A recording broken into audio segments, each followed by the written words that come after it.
Hello, this is Brother Oats. Hebrews chapter 12, verse 1 and 2. Wherefore, seeing we also are compassed about with so great a cloud of witnesses, let us lay aside every weight and the sin which doth so easily beset us, and let us run with patience the race that is set before us, looking unto Jesus, the author and finisher of our faith, who for the joy that was set before him endured the cross, despising the shame, and is set down at the right hand of the throne of God. The 12th chapter is really a continuation of the great Hall of Faith chapter that precedes it. Faith is the heart's right response to God.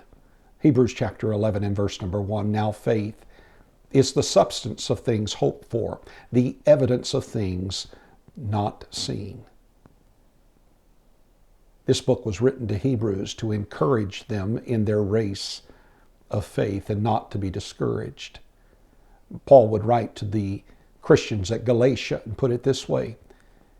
In Galatians chapter 6 and verse 9, be not weary in well-doing, for in due season we shall reap if we faint not. You see, true Bible faith will lead you to find, follow, and finish your race of faith. But how do we get started? We get started by looking at the champions who have run the race. For example, Hebrews 11 and verse number 4. By faith Abel, verse 5. By faith Enoch. Verse 6. But without faith it is impossible to please him. For he that cometh to God must believe that he is, and that he is a rewarder of them that diligently seek him. Verse 7, by faith Noah. Verse 8, by faith Abraham. 21 times the phrase by faith or through faith is mentioned in this chapter. Secondly, look at the conflict within yourselves. There are two areas that are pointed out in Hebrews chapter 12 and verse number 1. Weights and the sin which doth so easily beset us. A weight is not a sin, but it is something that slows you down.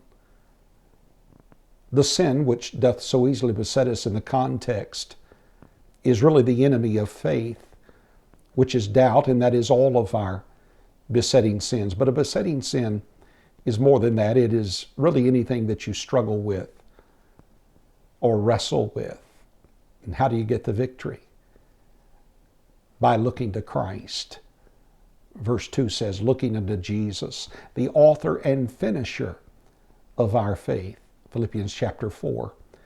And verse number 13, I can do all things through Christ, which strengthens me. You see, he's not only our example, he's our enabler. And in fact, he'll be with you every step of the way. When you run alone, it's called a race. When the Lord runs with you, it's called grace. Bereans, search the Scriptures. God bless you.